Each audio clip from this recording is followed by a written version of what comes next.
Communications Council of Radnor Township. And if I had a copy of the agenda, I would say what the first thing is on the agenda.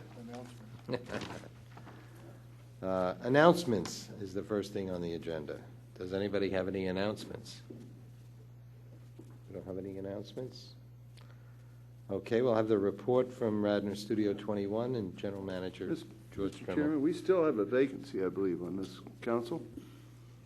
Yes. So we should probably make an announcement that if anyone is interested in serving with us on the Radnor Communications Council, that person should Apply to the township.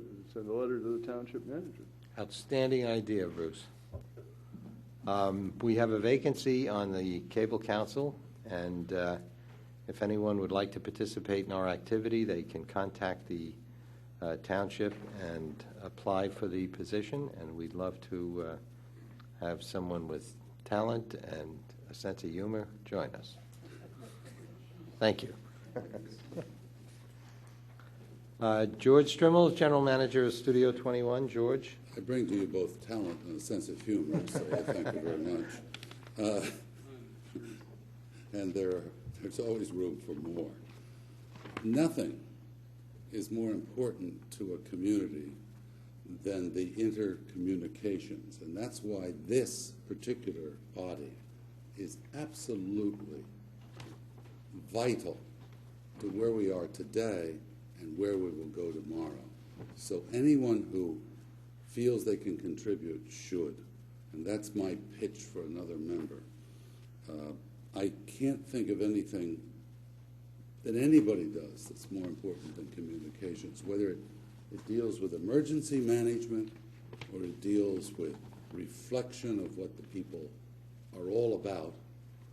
I mean, I am obviously an impassioned advocate of what we do, not only what we do, what education does, what government does, what all the channels and future channels may bring to us. So that is my initial statement. I'm not too sure that is always seen. One of the reports I can bring to you is this letter from Radnor Township, which tells me that the Board of Commissioners is not going to request for any, I can read you the whole thing, there it is, that the capital improvement program did not include Radnor Studio 21, nor did it include a number of other institutions in this township. So we were not in line for a huge amount of money, but every little bit helps. And obviously someone felt that maybe communications isn't as important as all of you believe it is. And so I turned that one up over to you, because we need advocates. The township's government channel, the education channel, and ourselves need advocates. And so I would ask you to be that advocate. And I am happy to answer any specific questions as time goes by. A quick report on what we've been doing. Last week, I spent some time with people from the Woodrow Wilson School over at Princeton University. I direct that to our distinguished Princeton graduate. And we are planning together a channel that could bring literally the world's best universities, not some $225 a day, one-day university, but an everyday university to our area. It is there. We've worked out an arrangement, and that is a next step we are ready to take. In the meanwhile, talking about the status quo, we continue, obviously it's that time of year, elections and what have you, where we have brought to this township the candidates that they may or may not have voted on yesterday, but at least they could make an informed judgment. In addition, we continue to do other programs similar to that which we have been doing over the years. I think people know us. I think it was Christopher Wren in his epitaph in I think in St. Paul's, that says, if you seek his monument, look around it. It's all about what you do. It isn't about what you say. It isn't about what you promise. It's about what you do. And I think the proof of access in this township is what it does. Ask a question. We talked several meetings ago about adding a fourth channel, which we are allowed to do under the franchise agreement with And a fifth and a Verizon. sixth. And a fifth and sixth, but a fourth to begin with. Would this channel that you are talking about, the university channel, be that the program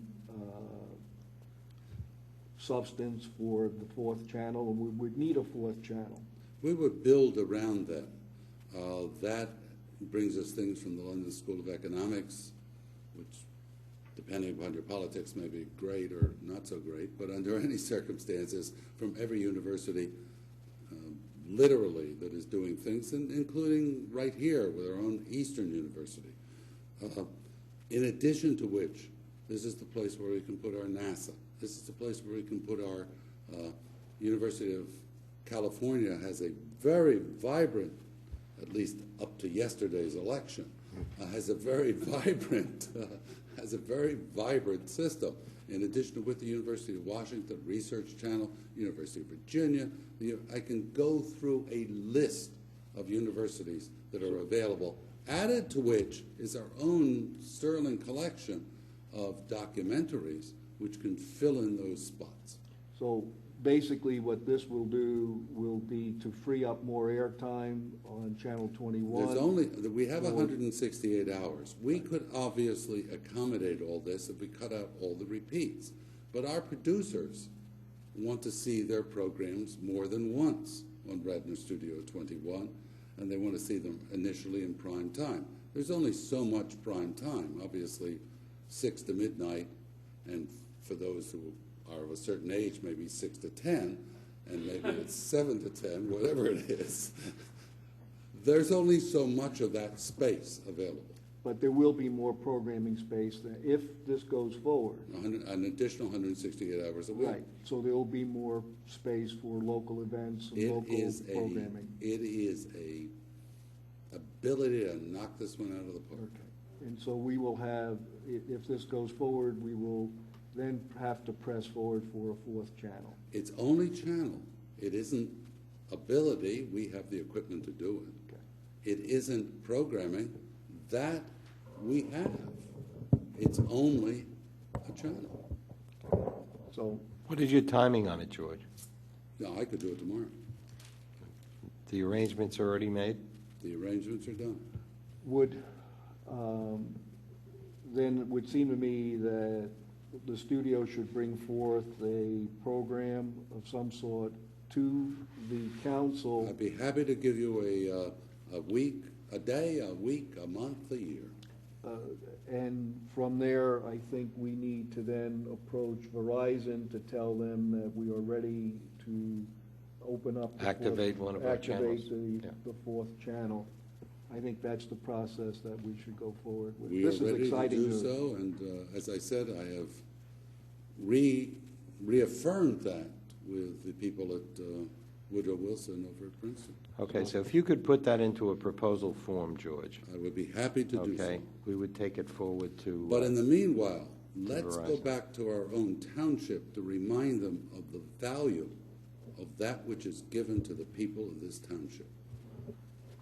We understand. Have you had any meetings with the financial people or the budget people or the interim manager?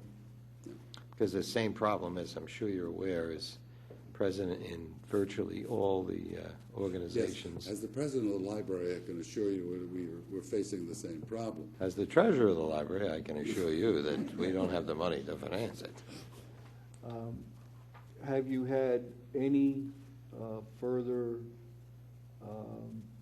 efforts on the part of Comcast to come forward? Yes, I will speak with positive about Comcast having removed the errant camera from the studio and sent it back to the manufacturer and we will wait to find out that indeed, can it be fixed or can it not be fixed? I don't know at this moment. But the I'm broader, waiting for that report. but the broader problem of equipment in Studio 21 has not been addressed. No, correct? we are still Cyclops Television, which is the single eye upon the world. We only have one functional camera. No, I understand that, but we've had a problem with Comcast with the overall issue of equipment. Well, we haven't. In the I have studio. not seen, certainly this year, last year, and probably the year before, anyone living up to the demand or the requirement under the franchise agreement that there be quarterly inspections. Okay. There have been, except for one exception, by an unqualified person, no quarterly inspection. Okay, so the only movement in that issue with Comcast has been the taking away of this camera to be replaced? Has been my nagging. But, Yes. but the fact that they removed the camera has not provided any assurance that they are going to repair or replace the camera. It's just been removed. No, it could be that it is We not still, replaceable. we don't know. We don't know. I don't have the slightest So idea. we don't know what It's out in kind- California or Georgia or someplace. Wherever. Because JVC today only has two places to send it. Okay. But- The but the- Comcast assigned Applied Technologies, I forget the But the exact point, the name. point is, though, even though they removed the camera, we have no assurance from Comcast that they will either repair it or replace it. No. I had third grade children from the Radnor Elementary School today. As you know, they've been all over town. It's a wonderful experience, and they come in, they go into a studio that has one camera. You press this button, you go to a camera, you press this button, you go to black. That's not very exciting television. Okay, thank you, George. Okay, are there any other questions for Radnor Studio 21? Everybody all right? Thank you, George. Thank you very much. I'd like to welcome back Kathleen to, I got your name wrong too, didn't I? I'm Kathleen. You are Kathleen. Kate, Kathleen. I'll Kate. answer to anything. All right. Well, it is nice to be back in From Radnor Township. Comcast, yeah. And I just have a couple of brief points for this evening. I know that we discussed, or I took notes when George mentioned things about Radnor Studio 21, so I will check with Kevin Broadhurst. And other news, the Comcast network, formerly known as CN8, will be migrating to a digital format, which will be available at no extra cost, just with a DTA converter, digital to analog converter. That will be moving at the end of June, June 30th. And as for our service report, there were 172 service calls in March and 182 in April. And that's all I have to report unless I can answer any questions.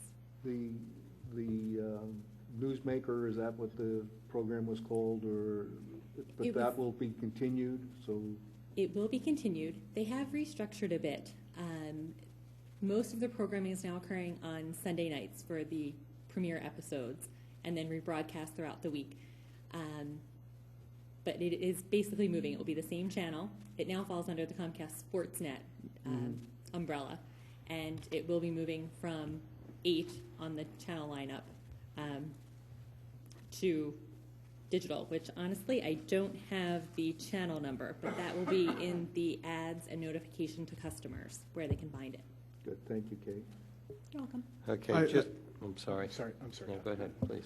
I have one other question. I saw in the press yesterday and the day before the settlement between Comcast and the NFL Network with respect to carrying that channel and perhaps another channel on, I guess, basic digital. Basic digital. As opposed to the sports tier. Correct. The way it had been structured previously. Do you have any timing on a rollout of that? Not that there's a football game pending, but Not anytime soon. Yeah. Yes, that, again, the announcement was just made earlier this week, so we are receiving information. I don't have any answers. I'm sure that next month Kevin or Tony will be able to address specifics. But yes, NFL Network will be moving back from our sports tier to the regular digital tier. And if and when they launch Red Zone, which is what you mentioned, that will be added to the tier as well. Are there any other questions? Just for the record. You have one for... Yep. Sorry, Bruce. You heard Mr. Strimmel's report on his plans with respect to assembling a university-type channel. Our franchise agreement with Verizon provides for additional channels, additional PEG channels. There is no corresponding provision in the existing franchise agreement with Comcast, which brings up two things. It seems to me that Mr. Strimmel's plans for the university-type channel is something that defines the needs of this township and will be a subject for renegotiation with our existing franchise, which expires on June something or other. I think it's June 8 in 2011. Mm-hmm. So we are already in the renegotiation period.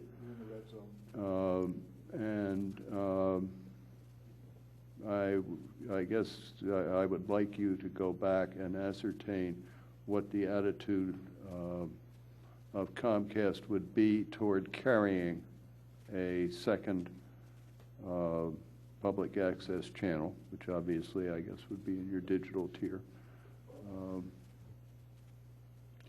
before the renegotiation of the franchise.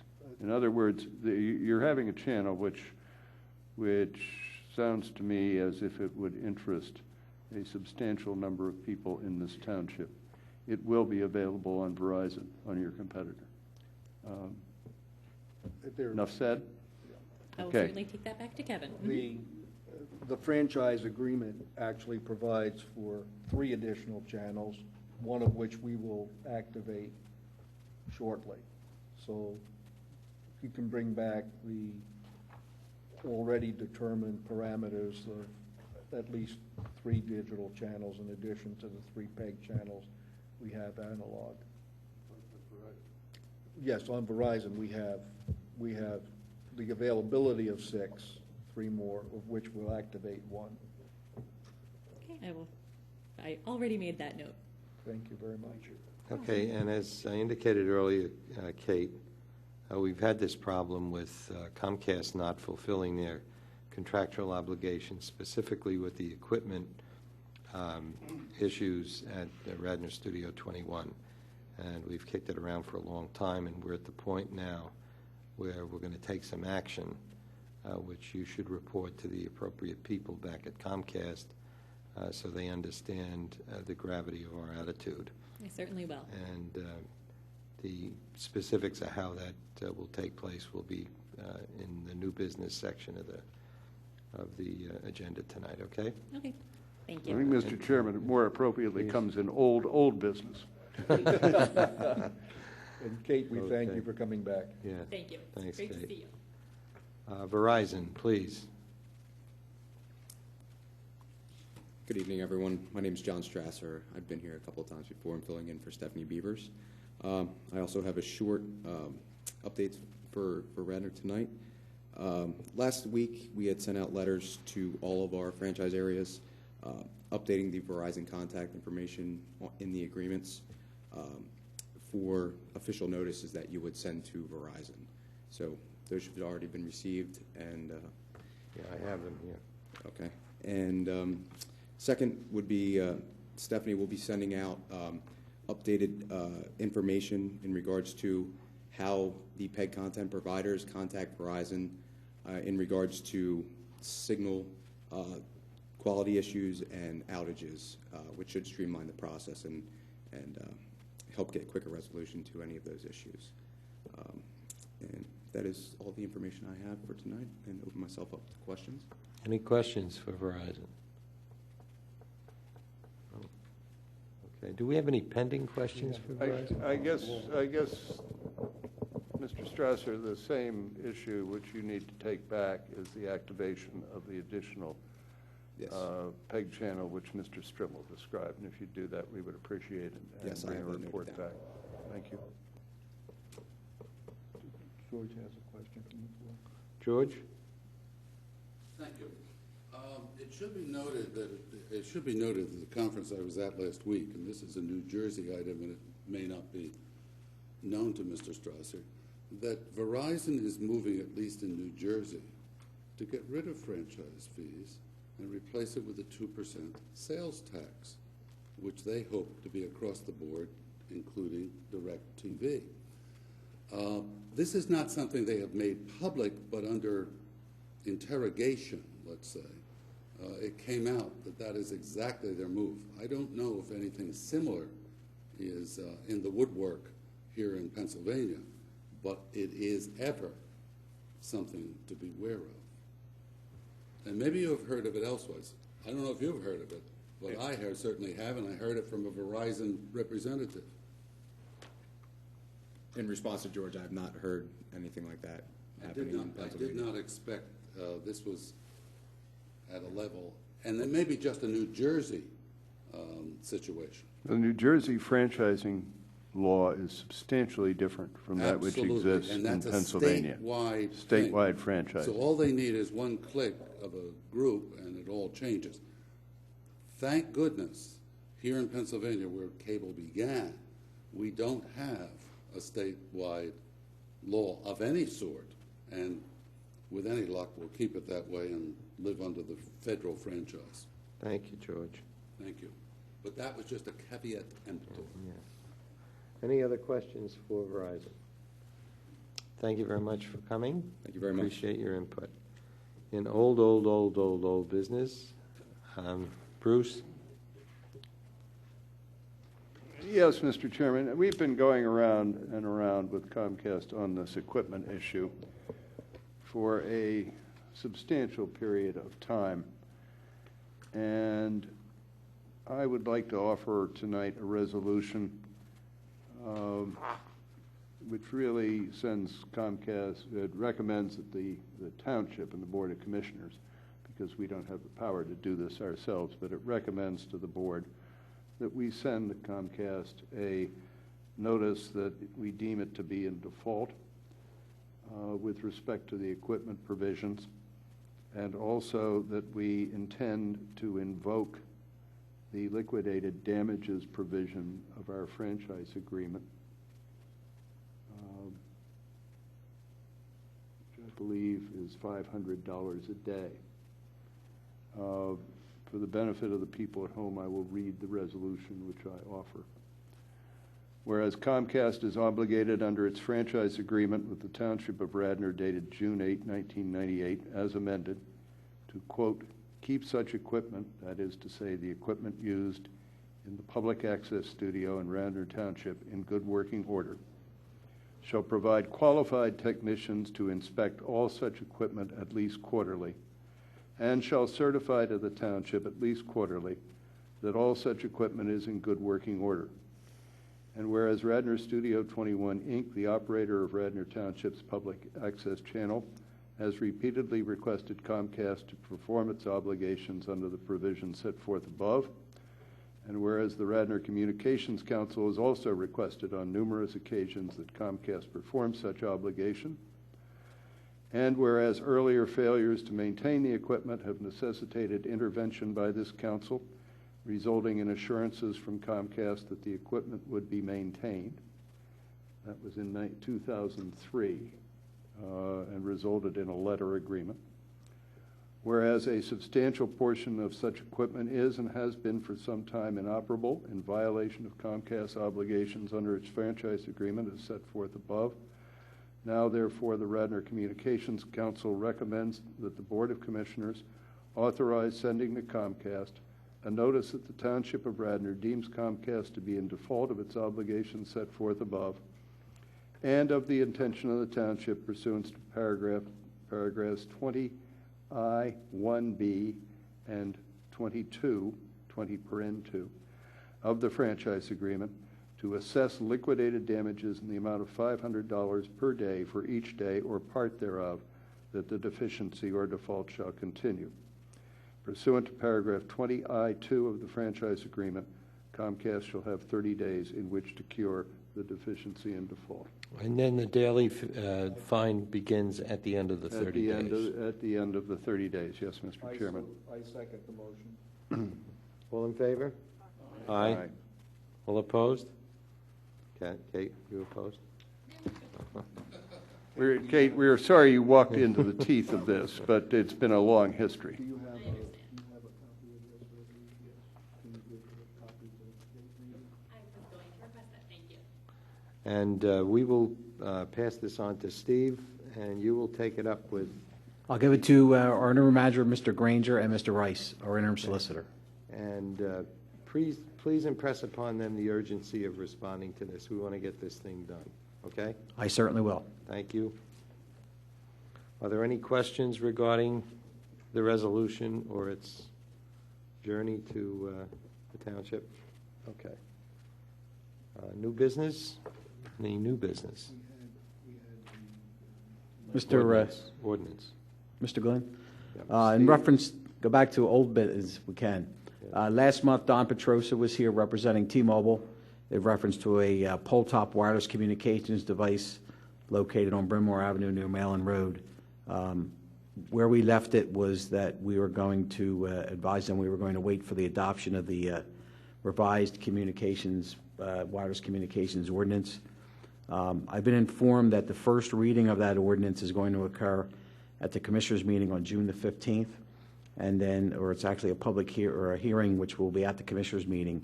And then, if so adopted, that won't occur till the meeting in July, since there's only one meeting a month during the summer, one Commissioners' meeting a month. So, in speaking to Mr. Rice, he recommended that the committee take some form of action, whatever it be, to move this along. So I'm at the discretion of the council what they would like me to do at this point, as far as to advise T-Mobile of what their wishes are. Okay, I believe we asked T-Mobile for additional information, which we've not gotten. Arthur? At the last council meeting, when they presented their plans, one of the exhibits was the diagram or the layout of their poles and their coverage. The council pointed out to them that there were great vacant areas in there that would not be covered, and we asked them specifically to tell us what their plans were in the future for servicing that area and whether or not it would result in additional applications for more poles and so on. That it was not directly answered from that meeting. We were basically told, if my recollection is correct, that they had no present intention. However, because of the seriousness, I think, of what could happen, the fact that we could be facing numerous applications to fill in these blank areas, it would seem to me that we ought to get either some assurance from them that there are going to be no more applications for some extended period of time, or have them present to us the full picture of what their build-out is intended to be before we move this thing forward. So I would suggest that since they have not contacted us since the last meeting, that we contact them and ask them for a fuller description of their build-out plans for the coverage in this area that they presented to us. And once we have that, then I think we ought to move directly forward with it. But until that time, I don't think we have, at least for me, enough information to vote either yay or nay on the issue. Is that clear, Steve? Perfectly. I will contact Mr. Petrosa and let him know that, and invite him if he wishes to attend our next meeting with that updated information. Well, they can give us that in writing. I mean, he doesn't have to come to the meeting. If Okay. they give it to us in writing, that's okay, too. Very good. Mr. Chairman, I have no particular objection to the T-Mobile application on the information that we have seen thus far. However, like Mr. Hartel, I would like to have some indication of what their plans are even if it's in the planning stage for the rest of the township. If the answer comes back as it has, as I gather it was at the last meeting, that which I unfortunately could not attend, that they have no present intention, I guess I will accept that, because I don't think we can deny their application on the grounds that we want all of their applications before we will grant any of them. Okay, so we want a clarification, basically. Of their planning intent. Right. And Yes, if the, that's all. and if the clarification is what they've already said, then we can go ahead with it. Yeah, I think and I'm perfectly happy with that, but I think one of the things that appeared to me is that T-Mobile is not the only provider that's going to need airspace in the township. And,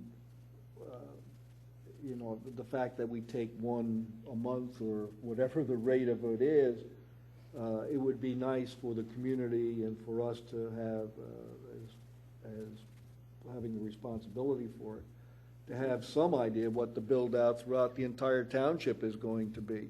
I mean, we don't have to have the exact areas or the poles or the designation, but we ought to have at least an idea that the whole township is going to be covered. It's going to, you know, logically 30 or 40 or 50 poles or 5 poles.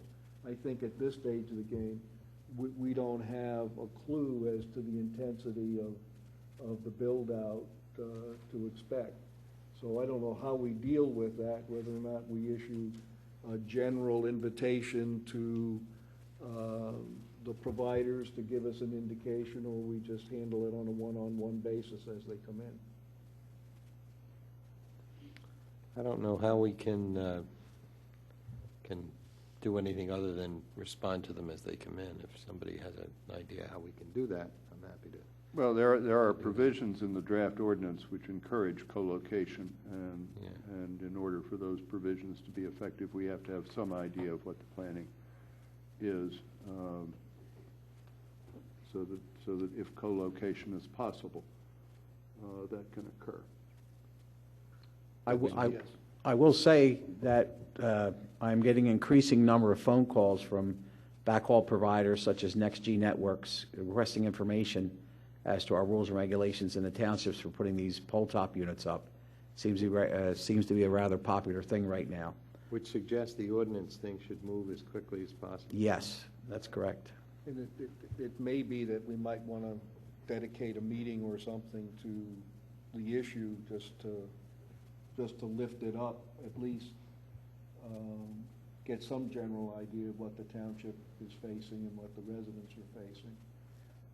I mean, it's quite possible that T-Mobile's area might be covered by co-location, but unless we have some idea of what the total program is, we have no way of knowing whether or not there will be provisions. So.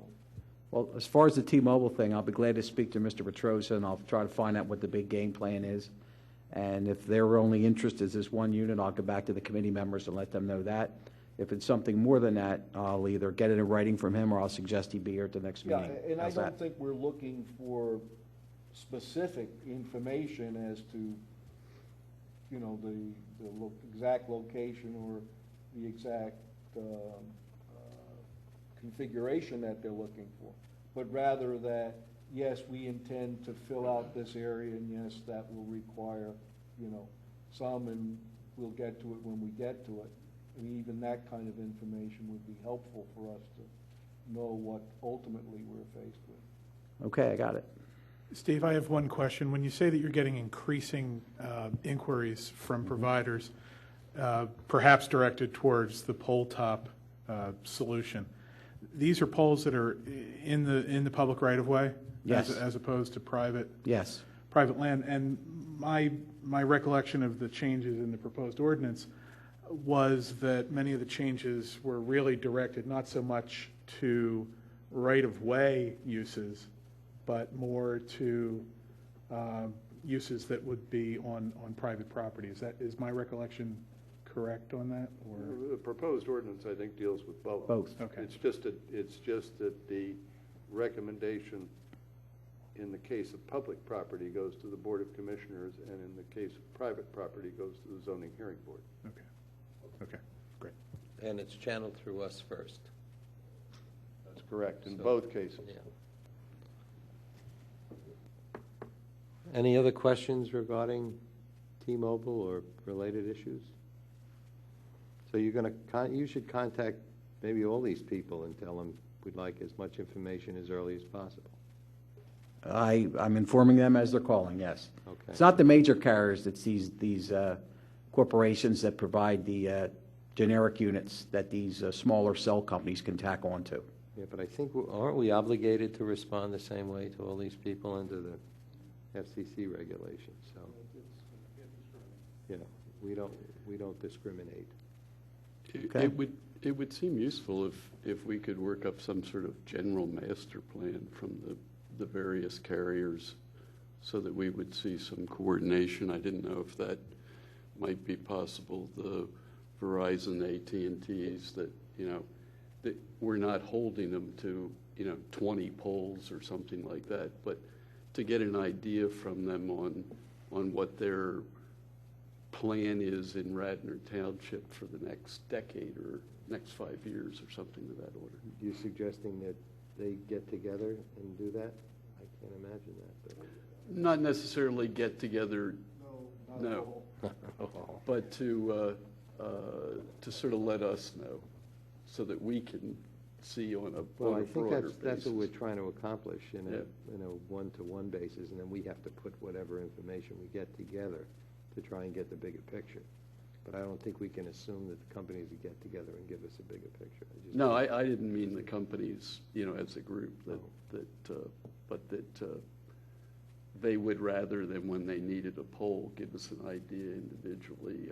In other words, as you were saying, we essentially are passive and we wait till them to come in and ask for a poll, and then we deal with it and get an idea from them what their overall plans are, but more than just T-Mobile, but with the other vendors as well, so that we can then, particularly as it applies to the ordinance, get an understanding of what we're looking at here, as opposed to just a series of individual polls, and that could turn out to be a hodgepodge. Steve, as you interact with these companies, if you see some way to get some cohesive plan, let us know that. And if you don't think that's feasible, let us know that as well. Okay? No problem at all. Okay. Any other questions or comments on this subject? Public participation, I'm sorry, we're going to run out of time, all you thousands of people that came tonight. Make a motion to adjourn? So moved. Thank you for coming, and good night.